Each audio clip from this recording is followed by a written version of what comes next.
Hey, Energy Express friends, welcome back to week 5. It's me, your pal Joel. Are you ready for some fun? I am too. We are going to have a wonderful week. We may read some, we may play some, we may even go to the kitchen and make some fun. Let's start this week off by going and visiting my friend Jennifer Williams and reading a book. Hey, Jennifer! Hi, my name is Jennifer Williams, and I am the Associate Dean for Programs for the WVU Extension Service. And today we are going to read Hey Wall, a story of art and community, written by Susan Verde and illustrated by John Para.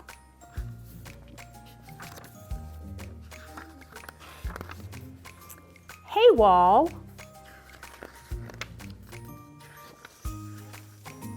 You are big, a city block big, my city block. Maybe once you were full of style, but no one has taken care of you. You are nothing to look at. You are cold, old, and empty. Hey, Wall. In the fall, James and I skateboard past you as fast as we can on the way home from school. In the winter, the dirty snow piles up in front of you. No one shovels. Danny and her friends on the block build their snowman on other sidewalks. In the spring, Grandma Addie drinks iced tea on the stoop. She talks of a time when our neighborhood was beautiful, when you were beautiful. In the summer, the ice cream truck rolls by.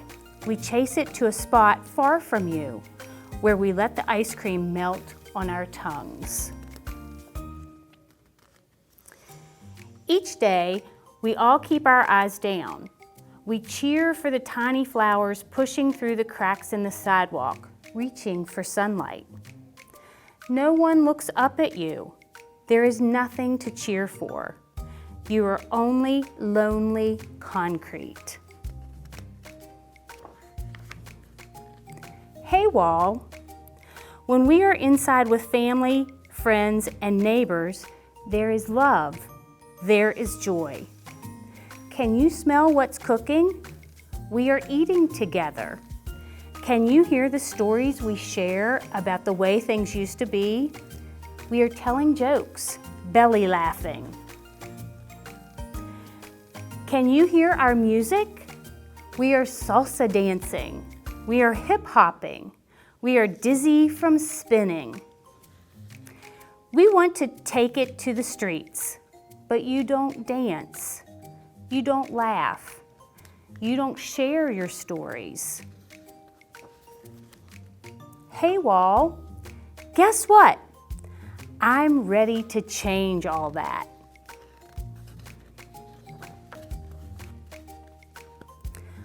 I've got my pencil, I've got my paints, I've got my dreams. I am a writer, a creator, a game changer, a wall changer. James and Danny brought their sketches. Grandma Addie brought her memories. We've all brought our ideas and imagination. We give you one last look, and then we begin. I call to my family, my friends, my neighbors. We stand right in front of you, staring you down. You are our wall now. You've become our blank canvas. Your cracks and bumps and rough edges are our clean slate.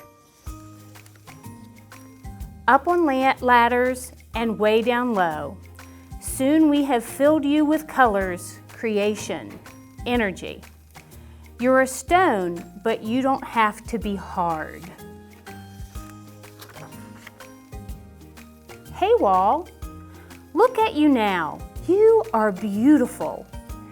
Now you tell the real story of us, and together we are something to see. Hey, Wall. It's a bird. It's a plane. It's Dylan Collins, and he's going to show us how to draw a superhero.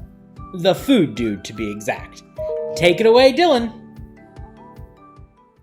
Hi everybody, my name is Dylan Collins. I am Associate Professor and Sculpture Program Coordinator at the West Virginia University School of Art and Design and the College of Creative Arts. So I am very excited to be with you today for our activity, which I am calling the Hometown Superhero. So this activity to me is something that I kind of started thinking about based on my own kind of artwork, which is often public art that engages kids and community members to make cool things happen in the places where you live. So what I'm doing here today is I'm doing the Hometown Superhero based on these things that I'm passionate about. So the first thing we're going to do with this is that I'm asking all of you to think about 3 things that you really love about where you live. This could be anything that makes you feel pride or enjoyment or excitement about the place that you'll call home.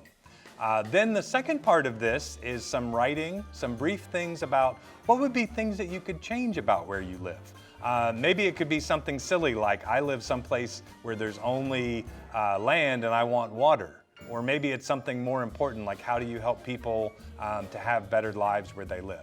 So this is going to be kind of what we do. We're going to start out with some writing, and then we are going to move into drawing our hometown superhero. Okay, you ready to get started? Let's get going. Okay, so things I like about where I live. I live here in Morgantown in Mon County. So the things that I really love is I love the fact that there's lots of really awesome food. So there's really good farmers who've become my friends. So that's going to be the first thing I put is like I like food and farmers. I also like to cook too because, you know, that's kind of part of having good food.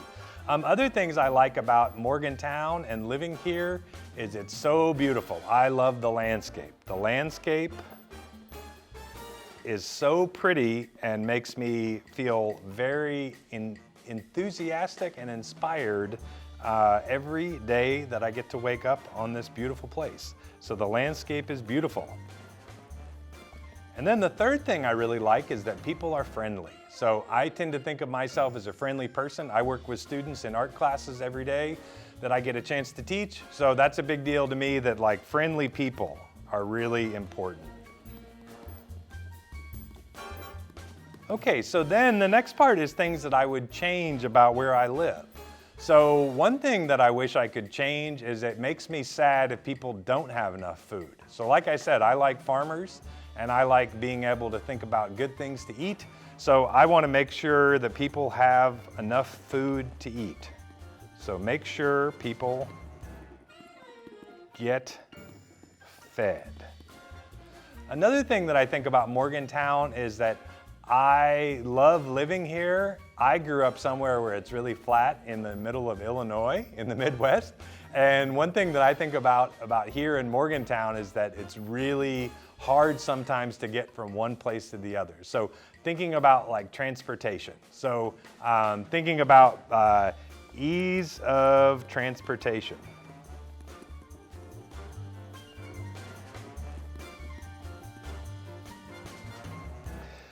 Okay, and then the final thing I think about with Morgantown, like things that I would change or improve, is that I wish even more people could live here because it's such a beautiful place. It has great resources. So I wish more residents because I like the excitement of living in a town with lots of people. Okay, so those are my list of things for my hometown superhero. Those are the things that I kind of made a little list. And I think writing is really an important part of reading. So I know I've always been a big reader and a big writer, and it's really taken me far in my life and career.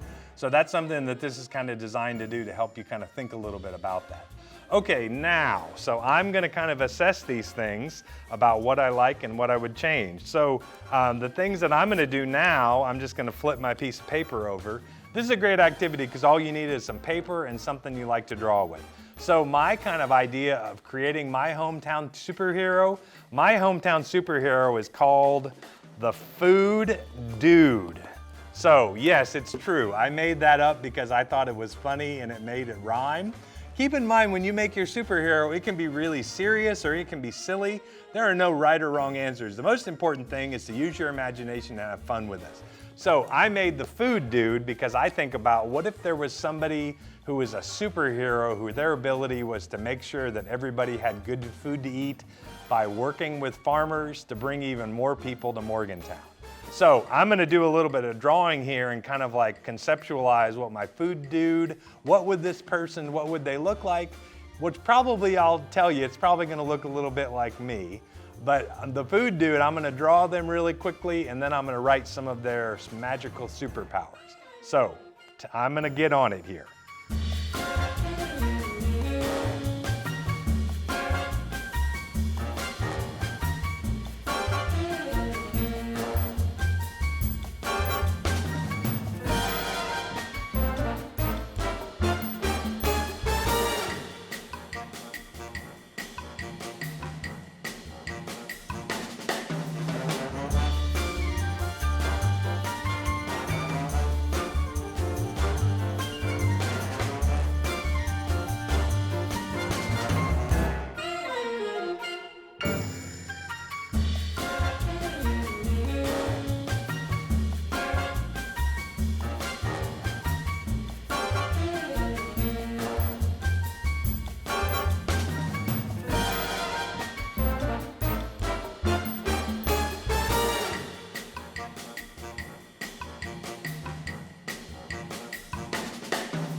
Okay, so a little bit about my food dude. I told you it would look a little bit like me. So the food dude, this person's skill, one of their skills is that they can fly through mountains. Remember that was one of my challenges, is that Morgantown has a lot of really wild terrain. So that's the idea that this is a person that can actually make a lot of leaps and bounds by flying through space in order to get from one place to the other. The other thing about the food dude is they know all the farmers, so they're able to make connections. So if the farmers have peppers that are gonna go bad in a couple days, they can figure out how to deliver them to people so folks have lots of good food to eat. And then the other thing is that they're really friendly. So I think a superhero, remember, it can be somebody with a cape or a fancy outfit, but all of you can be superheroes too by thinking about what you do to build awesome community, to show people that you love them and that you care. And in this case, it's just kind of, even it could be a normal person. This is a superhero, but it certainly could be a superhero in all of you is even a normal person doing awesome things to help build community and show people how much you care about them. So that is my awesome activity, the Hometown Superhero. I hope you all enjoy and have a great day. Next up, it's time to rock and roll with our own rock star, Ben, who's going to tell you a little bit more about rocks. Hi, my name is Ben Spong, and I'm the Forest Operations Extension Specialist with WVU Extension. Today I'm with you here in Monongalia County at a place called Dorsey's Knob, and more specifically, Sky Rock.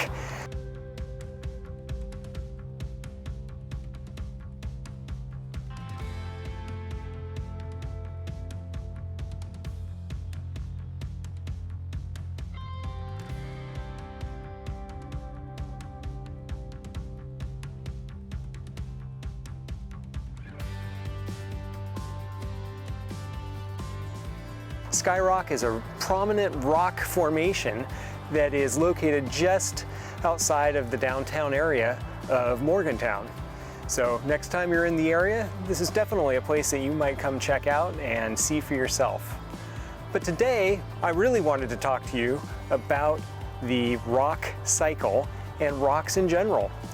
Rocks are a very important component of West Virginia, and we are in a place where we can start to see some of those different types of rocks, and we can talk about how they were formed and what they might turn into in the future.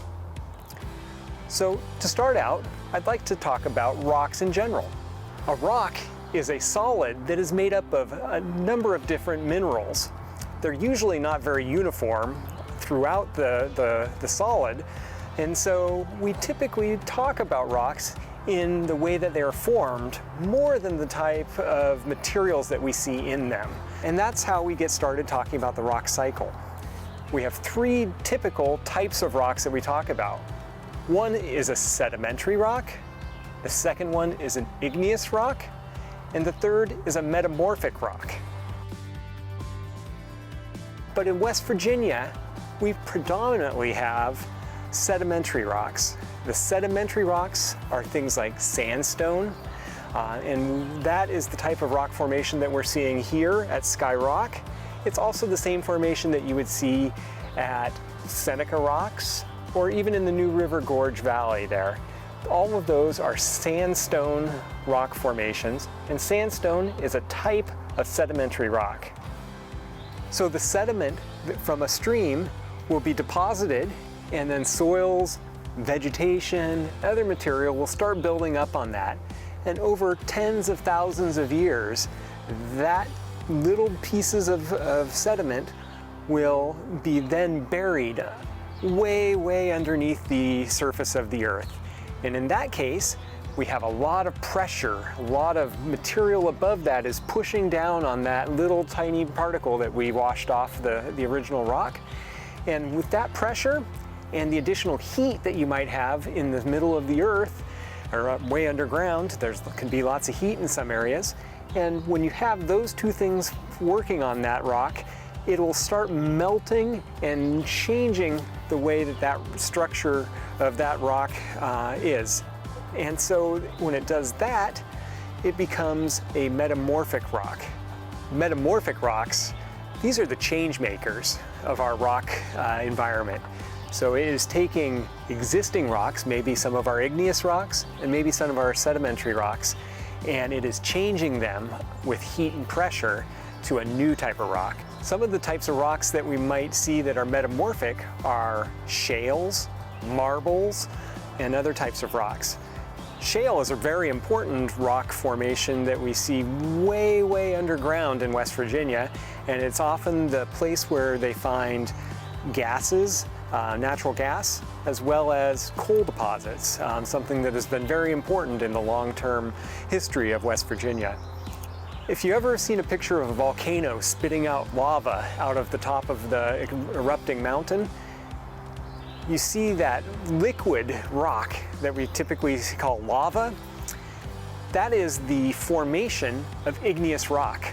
Once that rock cools off and that lava cools down and becomes a solid, that is what we call a new igneous rock.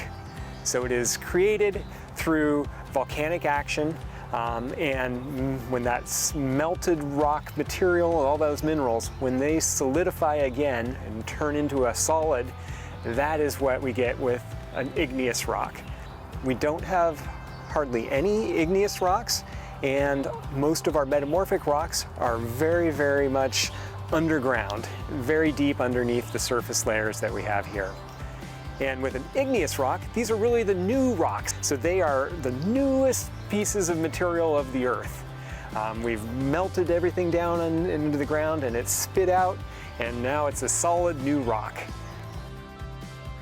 Once we have that solid new rock on the surface of the earth, however, this is when some of our weather and water and other processes start to decompose or break apart that rock into smaller and smaller pieces. So you might know that as rivers flow against rocks over hundreds and thousands of years, it will slowly take little pieces and chunks of that rock off and create small deposits in slow-moving water or in areas that are away from the stream.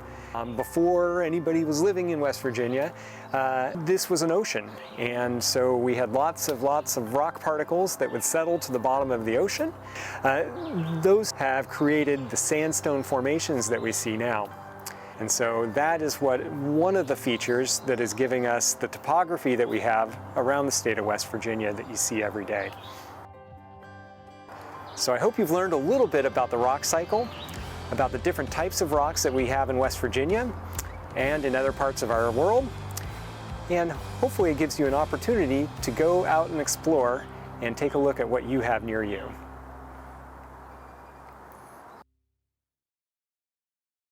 Next up, we're gonna go read a spooky tale with our friend, Mr. Book. No, really, his name is Mr. Book, Mike Book, and he's going to read us a spooky book. Take it away, Mike.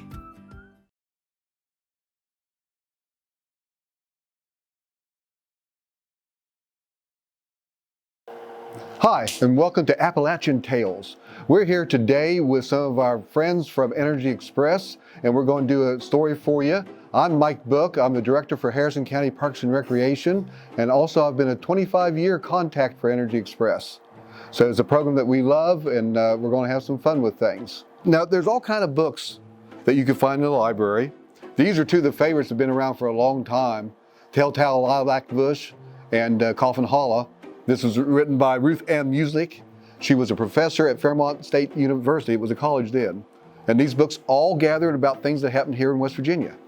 And there are stories, and these stories are handed down and handed down. When I heard that story, it wasn't in a book. It was a story that had been handed down and people knew it.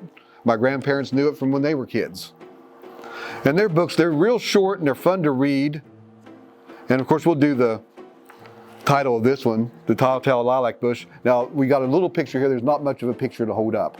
So I'll just read this and let you guys use your imagination a little bit. An old man and woman once lived by themselves along the Tigert Valley River. That's near here. There had been trouble between them for many years. Few people visited them, and it was not immediately noticed that the wife had unaccountably disappeared. People suspected that the old man had killed her, but her body could never be found. And the question was dropped after a while. The old man lived a really happy life after his wife's disappearance, until one night when he had a group of young men there sitting on the porch, having a party that the old man was given. While they were talking, a large lilac bush growing nearby began beating on the window pane. And they heard that tap, tap, tap, trying to get their attention and things. It beckoning them towards them as they were trying to tell them something. It had a message. No one would have thought anything of this if the wind had been blowing, but there was no wind, not even a small breeze. Paying no attention to the old man's protests, the young men dug up the lilac bush, and they were stunned when the roots were found to be growing from the palm of a woman's hand. The old man screamed, ran down the hill towards the river, never to be seen again. Now, people tell these stories. They're ghost stories, they're fun stories. Some people believe in them. We're not telling you anything that the ghosts are real or anything, but they're just fun that these stories have been passed down forever. They're creepy a little bit when it is. Then we have the little rag doll. Is another story that my sister told you this one. So creepy. I don't like rag dolls. No. Yeah. Now, dusk was beginning to fall over a little country community. A tired school teacher was grading papers and looking over some of the work for the following day. It had been a beautiful day, and although her school board and also her landlady had asked her never to stay after dark.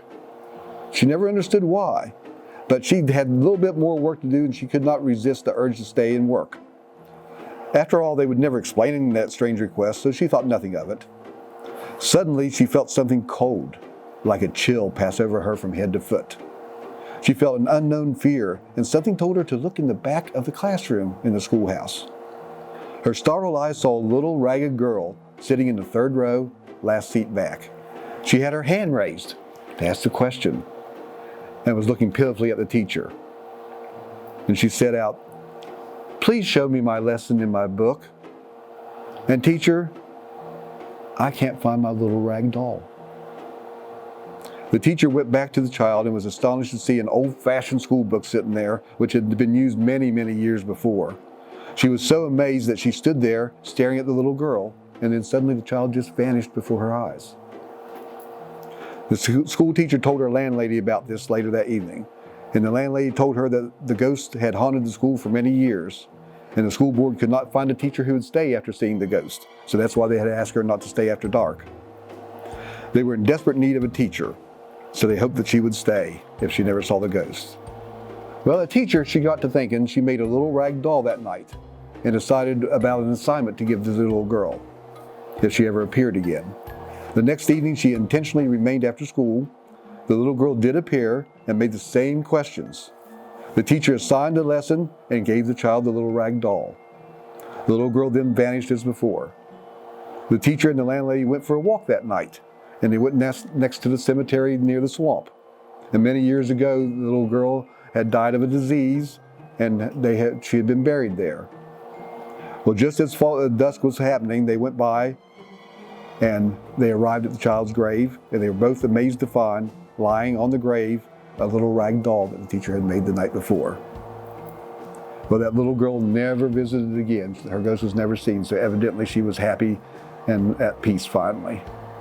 So you have stories like this and other ghost stories and stories of strange animals, and we have stories in West Virginia about the Flatwoods Monster, and we have Mothman and different things like that. I watched Mothman. So they're neat stories, and we like them, and they're fun to tell about those kind of landings and stuff. Thank you so much for joining us. I hope you have a great summer, have a lot of fun with the kids, and we'll see you soon.